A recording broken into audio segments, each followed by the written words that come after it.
So my head has been spinning lately thanks to Star Wars. I have had a ton of fun watching the Ahsoka show for the past 2 months, and I also enjoyed making a lot of content talking about not only the show, but some other things within Star Wars. The channel also experienced some extra success with a rise in viewership and a lot more interactions with people within the comment sections. I really did enjoy the show, and it honestly strengthened my belief that Dave Filoni should be the top dog at Lucasfilm, calling all the shots for all the future content.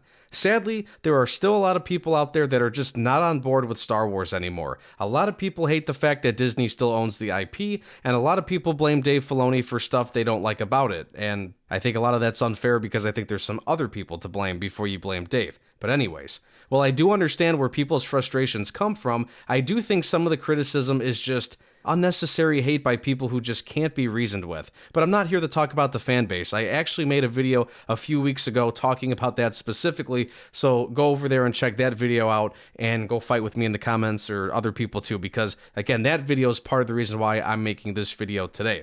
I'm here today making this video because a question has popped up in my mind constantly these past few weeks thanks to the Ahsoka show and the fan base that just continues to be divided and not happy or pleased with anything.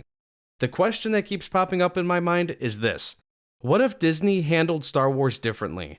I really do wonder what state the franchise and fan base would be in if Disney started off on the right foot rather than fall flat right on their face instantly with the sequel trilogy. I really wonder what Star Wars could be today if the right people were put in charge right away, and if George could maybe have stuck around to help with that transition. So in today's video, I want to talk about how Disney could have handled Star Wars differently. Let's ponder what could have been.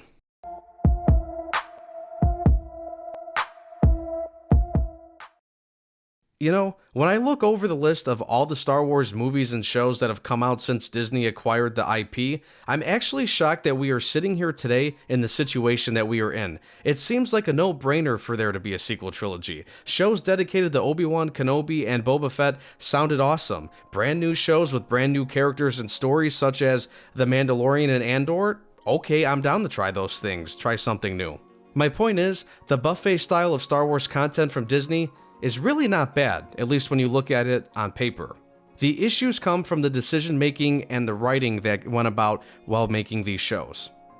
For whatever reason, it seemed like Disney and Lucasfilm just decided to let multiple people run different things. There's no way that they had a clear vision as to what they wanted to do within the first, 10 years of owning the franchise. Just look at the sequel trilogy. The flip-flopping of directors led to 3 disjointed and controversial movies that left a sour taste in the mouths of many fans. Even some of the more successful products, such as The Mandalorian, featured a handful of people who took turns directing different episodes. And I know this is a common thing with shows all over Hollywood, but at the end of the day, who actually has the steering wheel to make sure that the car gets to the correct destination? I have personally loved every bit of content that has come straight from Dave Filoni, and that includes Ahsoka. He just gets Star Wars. He understands the lore and knows which elements make Star Wars what it is. And that's another video I made recently talking about that, and I also explained why I think he should be given a shot to be completely in charge at Lucasfilm.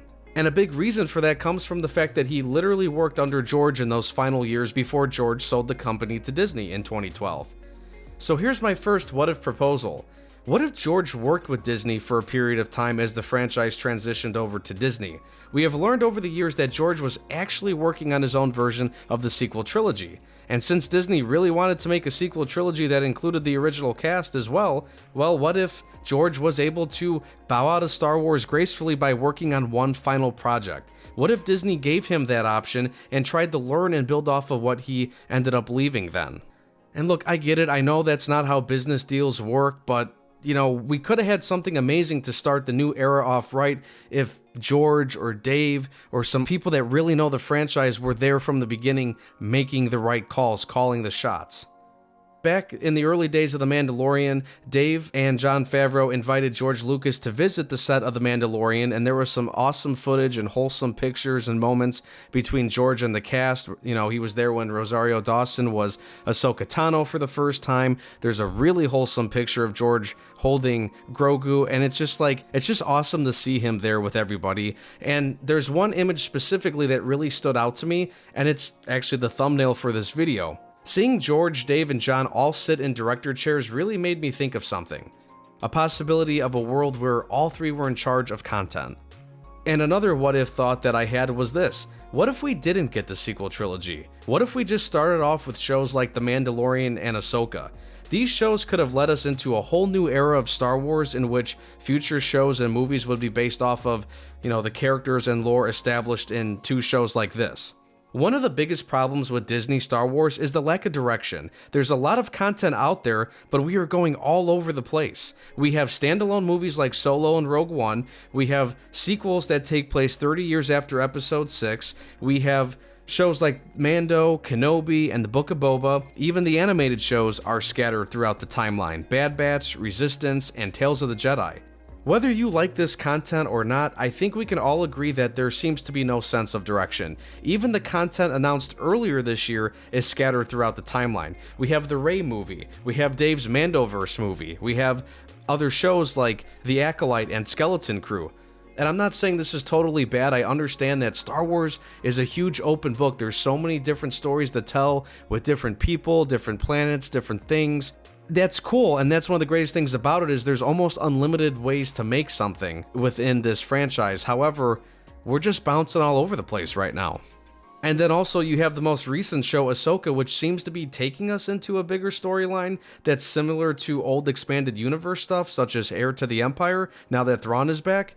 I'm excited for that, but I'm also kind of confused because I'm just wondering, what is the grand plan for Star Wars going forward? Is it continuing the Ahsoka stuff, or is there another show that's going to come out in the next year or two that's going to be what the majority of content focuses on?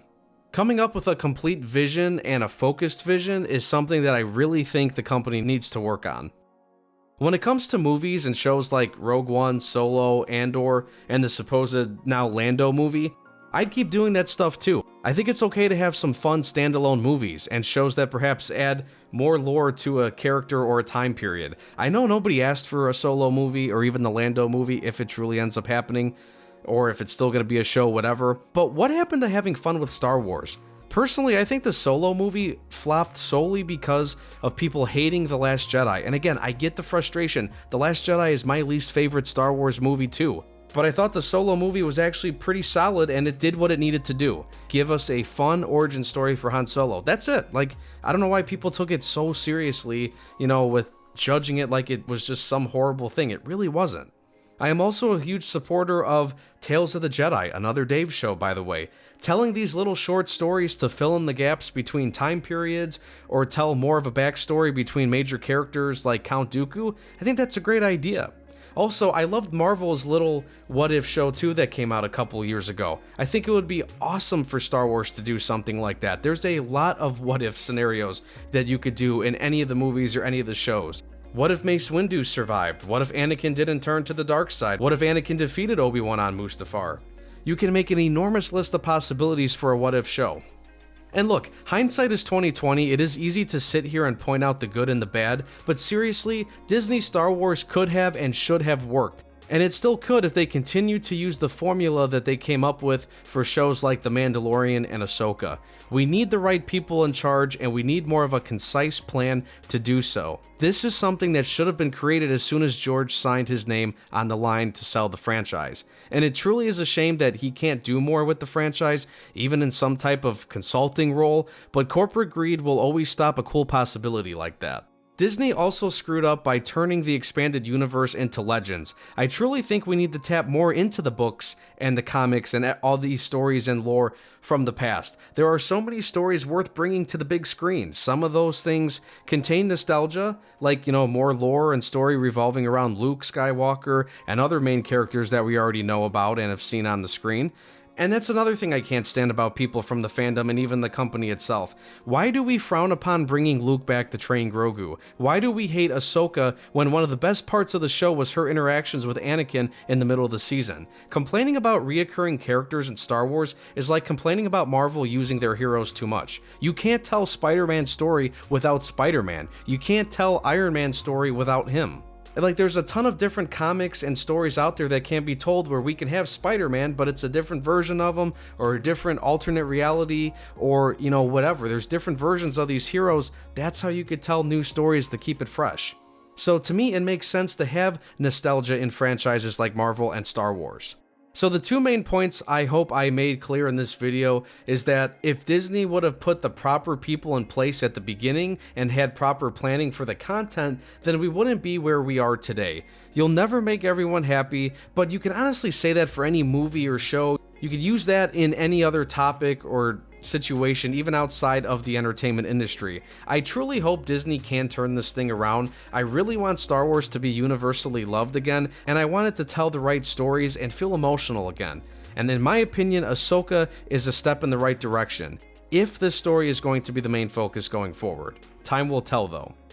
Well, thanks for watching the video. Like I said, just kind of a little think piece on, what if they did a couple of things differently. Comment below what you think Disney should have done when they first started making Star Wars content. I'd love to have some discussions down below about that. And please like and subscribe. I appreciate whatever support you could give. I recently hit the 500 subs mark recently, and I just want to say thank you to every single one of you that are subscribing and commenting and being involved with the channel. I really do appreciate it. Some of you are also going to Spotify and other streaming platforms for podcasts and are checking me out there. Literally just Google Analyze This Podcast and you'll find me on Google Podcasts, Spotify, any of the major podcasting platforms. Also, on social media, I am on X and TikTok, X at AnalyzeThis_YT and TikTok at AnalyzeThis54_YT. Thanks again and take care.